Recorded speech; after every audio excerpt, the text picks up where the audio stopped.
o en su momento, como lo fue en el suyo, que tuvo que venir de Tepetitán para la Ciudad de México, en el ámbito más personal, presidente, ¿qué fue lo que lo motivó a usted para trasladarse a estudiar la licenciatura en Ciencias Políticas en la Universidad Nacional Autónoma de México, en su momento de Macuspana para la Ciudad de México? Y si en ese momento en que usted realizó este viaje, consideró o pensó que podría llegar a ser presidente de la República como lo soy. Gracias, presidente. Bueno, lo de la beca para el joven hay que verlo con Alejandra Fraustro, la secretaria de Cultura. En mi caso, yo terminé la prepa en Tabasco y decidí venir a estudiar. En ese entonces habían oportunidades. El hijo del campesino, del obrero, del comerciante, eso siempre lo digo, podía ascender en la escala social con el estudio y con el trabajo. Había lo que llaman los sociólogos movilidad social. Eso desapareció con el periodo neoliberal. No tengo ninguna fijación, pero hicieron mucho daño. Se dedicaron a saquear y le cortaron las alas a millones de mexicanos que no pudieron salir adelante. Por eso muchos optaron por irse a buscar la vida a Estados Unidos. Fíjense la paradoja, ¿no? Los que se fueron, porque aquí no habían oportunidades durante el periodo neoliberal, ahora son los que nos están ayudando más. Porque lo que nos envían en remesas, lo que envían a sus familiares, significa la principal fuente de ingresos del país. 40,000 millones de dólares y vamos a llegar este año posiblemente muy cerca de los 50,000 millones de dólares. Bueno, ¿cuándo se fueron? Más en el periodo neoliberal, a buscarse la vida. Por eso son héroes, son heroínas, porque imagínense que se hubiesen quedado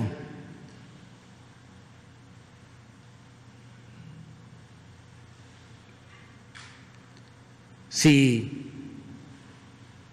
de por sí durante todo este periodo se padeció y todavía se padece de violencia, porque no todos tomaron ese camino,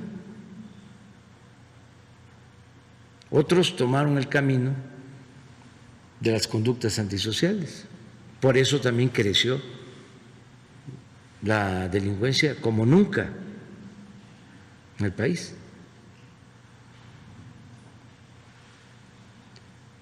Entonces antes no era así. También para que los jóvenes lo tengan presente. A ellos les ha tocado vivir en periodos de crisis. Antes, en términos cuantitativos, el crecimiento económico de México llegó a estar durante casi 50 años en 5% anual.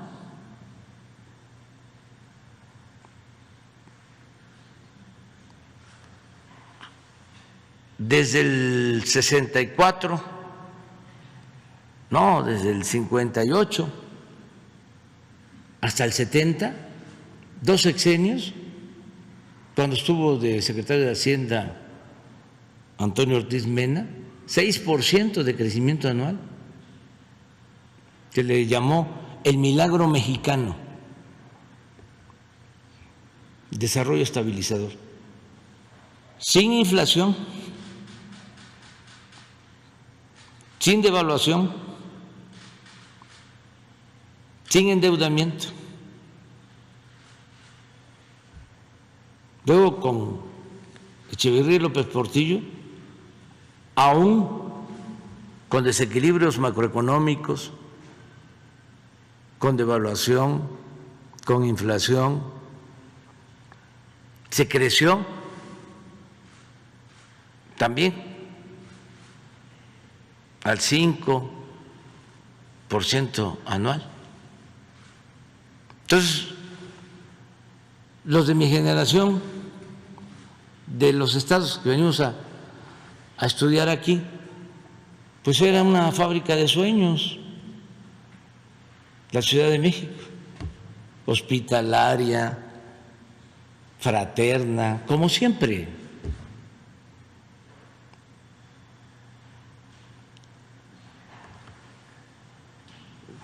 Teníamos becas. Yo viví en la casa del estudiante tabasqueño, aquí en la colonia Guerrero, en la calle de Violeta. Vivíamos 80. Nos daban pues la casa, el hospedaje, cuartos, las literas, en cada cuarto 4, baño colectivo, comida, nos llevaban costales de pan, carne, frijoles, arroz, la cocina, no se pagaba pasaje. Yo tomaba el camión en el Monumento a la Revolución hasta, por todo Insurgentes, hasta Ciudad Universitaria.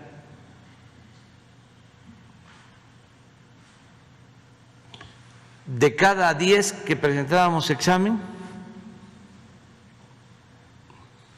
ingresaban 9, no había rechazo. En los tiempos del neoliberalismo, de cada 10 entraba 1.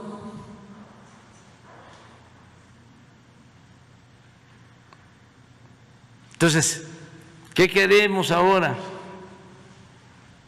Que de nuevo haya movilidad social, que todo el que quiera estudiar tenga la oportunidad de hacerlo, que no importe la condición económica, social de los padres, que la educación no sea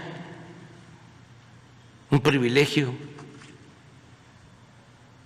sino un derecho de todos. ¿Cuándo empezaron a querer privatizar la educación? En el periodo neoliberal. Empezaron reformando el artículo 3 con Salinas, siendo Zedillo secretario de Educación. ¿En qué consistió esa reforma? En que la educación solo iba a ser gratuita en el nivel básico, es decir, preescolar, primaria y secundaria. Y dejaron libre al mercado el nivel medio superior y el nivel superior. Y empezó la privatización en escuelas particulares. Empezó a crecer la matrícula de escuelas particulares, al mismo tiempo que no se fundaban universidades públicas. A mí me tocó como jefe de gobierno crear una universidad pública en la ciudad y no se hacía una universidad pública en la ciudad desde que se creó la metropolitana. O sea, llevaba 20 años que en la ciudad no se hacía una universidad pública, que coincide con el periodo neoliberal. Hay estados, y ahora se están padeciendo las consecuencias, en donde no se impulsó la educación pública, como Guanajuato. Todo era escuelas de paga, privatizar la educación, como si fuese una mercancía. Eso fue la política neoliberal en educación. Y todavía querían más con la llamada reforma educativa. Entonces, como se dice en el béisbol, para atrás los fielders, aunque no les guste. Dicen, no, vamos a regresar al pasado. Sí, claro, a la luz de los nuevos acontecimientos, de la nueva realidad, educación pública gratuita y de calidad en todos los niveles escolares. Y no estoy en contra de la educación privada, el que tiene para pagar escuela privada lo puede hacer, está en su derecho, pero el Estado está obligado a garantizar la educación pública gratuita de calidad. Entonces, ¿qué le digo a los jóvenes? Adelante, porque con el estudio nos defendemos mejor, independientemente de dónde se llega, se abre el horizonte, el pensamiento, la recreación que se obtiene con la cultura, se es mejor ciudadano.